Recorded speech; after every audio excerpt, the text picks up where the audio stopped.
Hey everyone, welcome back to my channel. So today I wanted to talk about my nose piercing. I don't know if you can see it. There we are. It's hard to see it from far away. Yeah, we're going to talk about my nose piercing and what it's been like in this past month that I've had it, and just the aftercare, the side effects I've been feeling, and just a general update for anyone who is about to get their nose pierced or they are thinking about getting their nose pierced, just so you know what to expect. So it's actually been a few days, over a month since I've had it pierced. I think I got it done either January 17th or 18th, and today is February 25th. So it's been quite a while. I guess the first thing I want to talk about is the actual experience, because I've never talked about that in any of my videos. I just kind of said, oh hey, I got my nose pierced, and that's it. So let me put this bottle down. I'm just holding it, using it like a prop. You can't see because my hands are down here, but yeah. Getting it pierced was actually really easy for me, but I didn't expect it to be that way.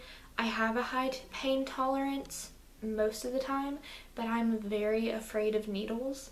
So going in, I was expecting the worst, but it literally didn't even take the lady who pierced me like maybe not even 5 minutes, but I feel like it probably wasn't even 2 minutes to get me in the chair, clean me up, pierce the nose, get the door in, and then clean up around it. The only reason I kind of had to sit for a few minutes was my nose started bleeding terribly, which I think there's always some blood with nose piercings. Mine was just really bad, and I actually had to use like 2 Kleenexes for it. But getting it actually pierced, you can see, I think the camera might flip the image, but this is on my left side. Looking in the viewfinder here. It is pretty far back, but that's not because I wanted it far back or anything like that. It's just that if it was any further up, it would actually be like right here, just because of the way my nostrils are built, I guess. But I'm okay with the positioning. She placed a dot over the place where she was going to pierce first with some sort of ink. And if you don't like the position, just tell your piercer and they can wipe it off and put on a new dot. Don't get stuck with a piercing you don't like just because you are afraid to speak up. Like, it's your nose.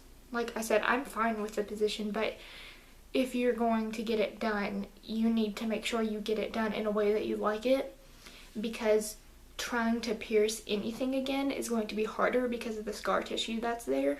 So yeah, the process of getting my nose pierced was not bad at all. The price for mine was $30, and that included the jewelry and the aftercare, but your price will vary depending on who the piercer is, how much experience they have, and the location that you go to. Because I was looking at a range of the $30 being the lowest all the way up to $80 for this piercing. So price did factor into where I decided to get it done, but also the reviews. Just because you find a place that can do it cheap doesn't mean you should go there. Most of the time, if it is cheap, you should probably be like, don't know about that. But the reviews online were very good. They had almost a 5-star rating, and when I walked in, everything looked clean. And again, if you're going to get a piercing or a tattoo and you walk in and you decide that you don't want to do it because of the way the piercer acts or the way the parlor looks, that is okay. Like, it's your piercing, it's your body. Just make sure you do what you feel is best for you. The second thing, when I said that my aftercare was included, what I meant was she gave me a set of instructions. I don't have the paper with me. It's sitting on my vanity where I usually keep this soap. I believe this is antibacterial or something like that. But when I got it, it was all the way up to here. You can see how much I've used so far. the way I was told to do this, and I know I'm putting in so many disclaimers, but I'm gonna put another disclaimer here that my experience is my own, and your experience, like I said before, will vary depending on your location. This is what my piercer told me to do. If your piercer told you to do something different, don't listen to me and what I'm telling you mine said.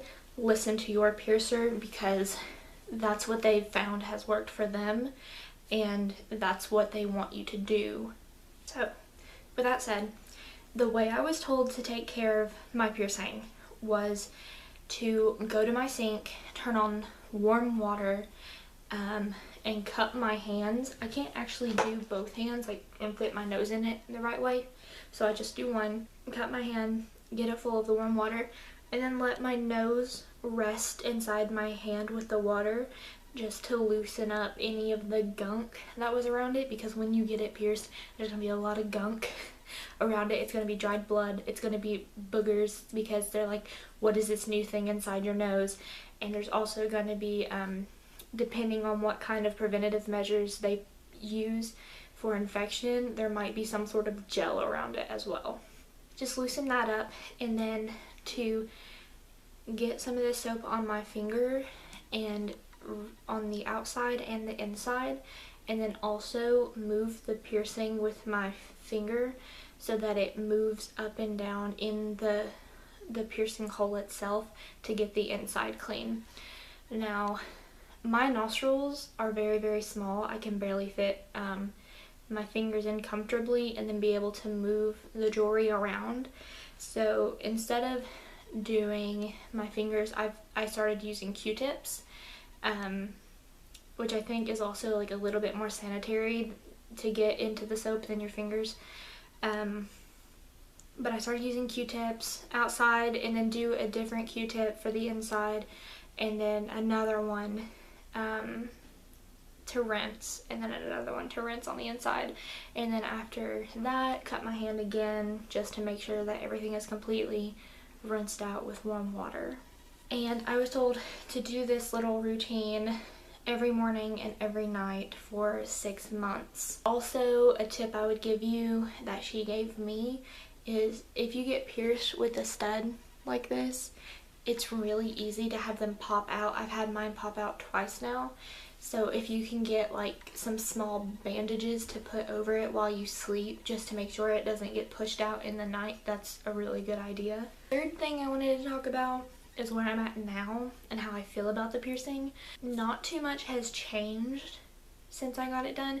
The first week after though, like my nose stayed really swelled up and I couldn't breathe out of this nostril for a while, but that's gone away, and I don't experience much pain now. Like sometimes if I'm like sniffing my nose a lot or like rubbing it a lot, then it'll start to get kind of irritated and hurt.